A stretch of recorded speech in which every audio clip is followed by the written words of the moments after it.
Mr. Witness, kahapon naitanong ko sa inyo yung kaso ni Ronel Mas. Ngayon, tatanong ko sa inyo, pamilyar ho ba kayo sa kaso ni Ronald Kibuyen, Maria Catherine Seron, and Joe Mark Ebcay?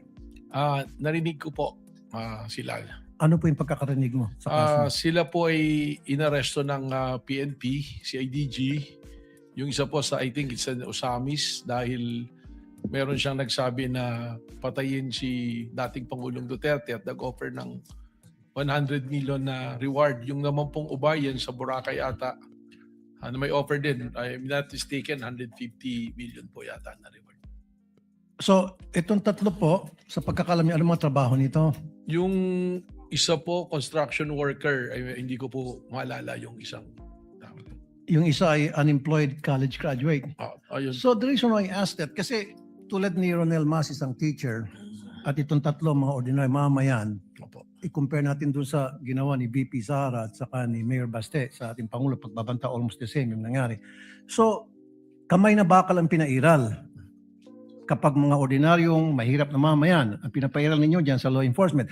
Pero kapag makapangyarihan ang mga tao, you treat them with kids' gloves. Why is that? Respectfully po, Your Honor, unang-una, I cannot speak to the behavior of the law enforcement at that time. But I agree with you na yung pag-aresto po sa kanila is warrantless arrest. That's the reason why na-dismiss po lahat ng kaso na yon. Yung sa ngayon naman po, yung mga pangyayari na ito, we go to the case build up and file a case katulad po nung nangyari kay Vice Presidente, meron pong naka-pending ngayon na kaso. At kung ito po ay may file sa korte, that is the time that the court will issue a warrant of arrest. So meron po tayong prosesong sinusunod po. Mali nga yung pagka-aresto. Actually, warrantless arrest yung nangyari noon. Pero meron bang nag-utos why it was done by the law enforcement people at that time? And what's the difference between the law enforcement back then and the law enforcement people now? Well, I can only speak po for my bureau na NBI. We are making sure that we are following the process and the law. In any case, wala pong malaki o maliit na kaso. Ang tinitingnan po lagi natin dito ay ang ebidensya, ang batas at ang prosesong dapat pong sundin. Okay. I'll give you an example. Halimbawa, yung nangyari ngayon na pagbabanta sa ating Pangulo, nangyari noon sa panahon ni Pangulong Duterte at nagbanta si Leni Robredo. Halimbawa lang, of course, Leni Robredo would not do that kasi I know, wala sa karakter niya. Nagbanta si Leni Robredo kay Pangulong Duterte at matindi yung outburst niya at pagbabanta. At ganun din naggagawa ng follow-up ang kanyang anak. What would have happened? Sa tingin niyo ba, possible na merong gagawang pag-aaresto si PRD tulad ng ginawang pag-aaresto doon sa mga teachers, sa teacher, construction worker, at unemployed college graduate? Well, respectfully, it's calling for an opinion but siguro meron po akong pwedeng pagbasihan. Base na rin po sa inyong sinasabi na construction worker, teacher ay inaresto dahil sa banta. Posible po. May possibility na baka arestuhin po kaagad ang Vice Presidente noon. Thank you, Mr. Witness. Thank you, Senator Judge Rafi Tulfo. Senator Judge Villanueva may proceed with his interjection when he's ready. You have 2 minutes, sir. Thank you, Presiding Officer, Mr. President. Just two quick questions to our dear witness. Your Honor,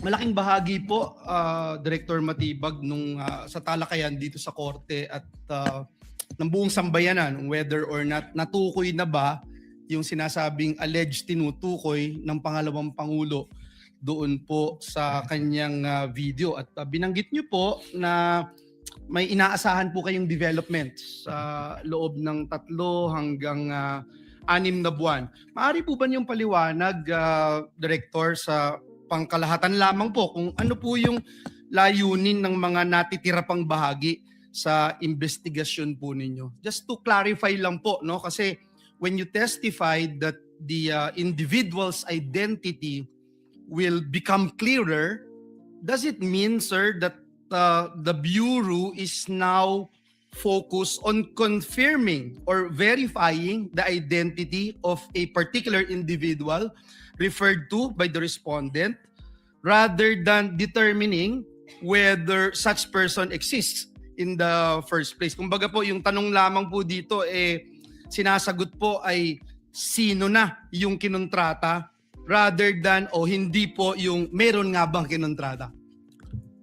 Your Honor, dalawang bagay po para makarating po tayo dun sa kasagutan sa inyo pong katanungan. Una, sinabi ko nga po with certainty, meron kinontrata. Ano po yung basihan?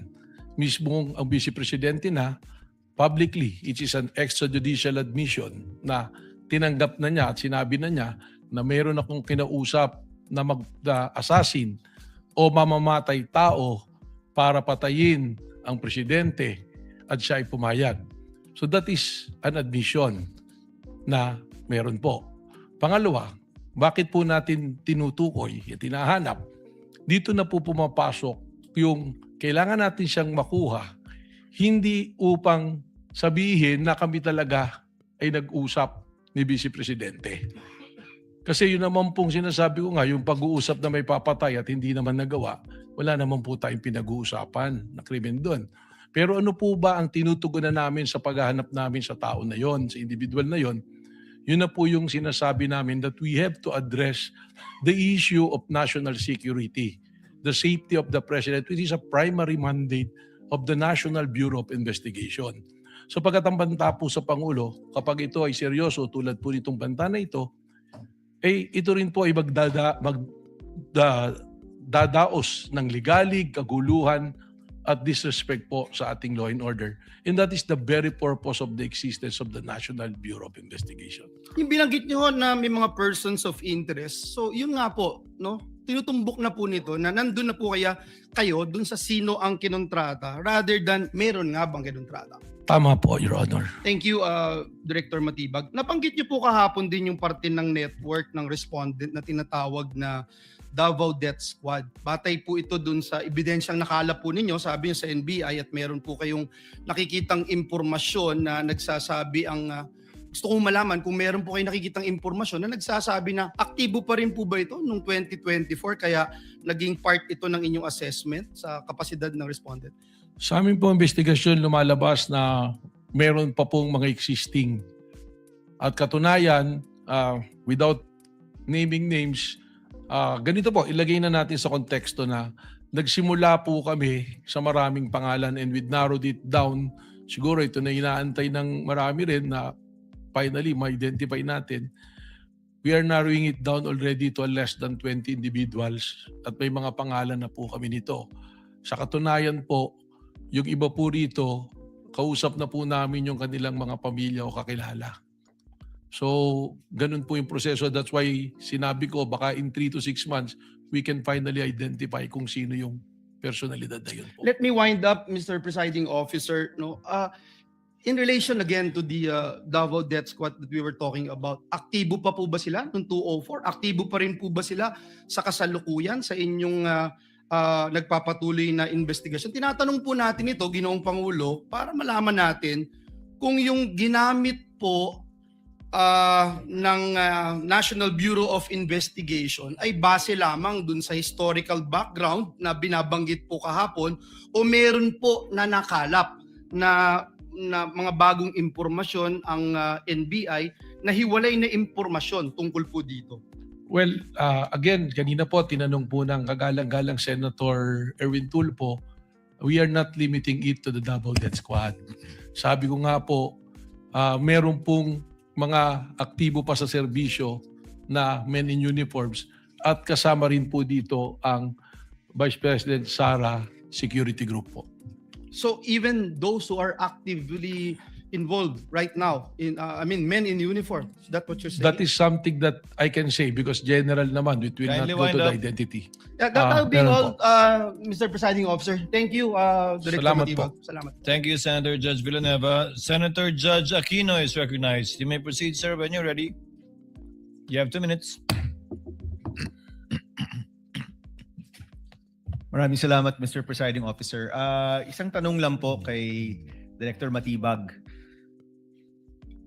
Doon po sa AO11, nakalagay po doon yung mga miyembro ng task force, no?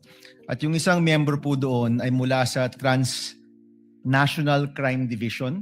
Opo. Nabanggit niyo po nung isang araw na nasa punto na po kayo sa inyong investigasyon na chine-check po ninyo kung hindi lang ito isang tao pero kumbaga grupo na po ito or may plot, may ploy, may nagkukuntsaba para dito po sa posibleng pagpatay kay President Marcos. So nagtataka lang po ako sa AO11 kasama yung Transnational Crime Division. So my question is, sa inyo pong investigasyon, meron bang transnational nature itong posibleng pagpatay sa presidente? Meron bang foreign intervention or mga players na hindi po Pilipino sa inyo pong investigasyon?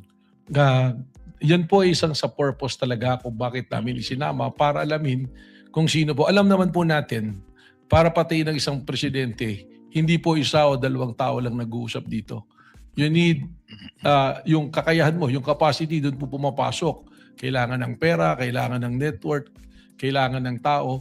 So tinitingnan po natin ito lahat. Ngayon yung binabanggit po ninyo, kasama po sa ating tinitingnan yan. Pero ang isa pong mayoryang rason yan, yung pong mga pagbabiyahe ng ating Pangulo, we have to also monitor it because the possibility of endangering the life of the President during his time that is outside of the country, nandoon din po yan dahil Okay. sa threat. So kaklaruhin ko lang ha. So yung pagkakaroon ng Transnational Crime Division dahil yan sa mga biyahe ng presidente, hindi dahil merong possible foreign intervention dito sa iniimbestigahan yung pagpaplano.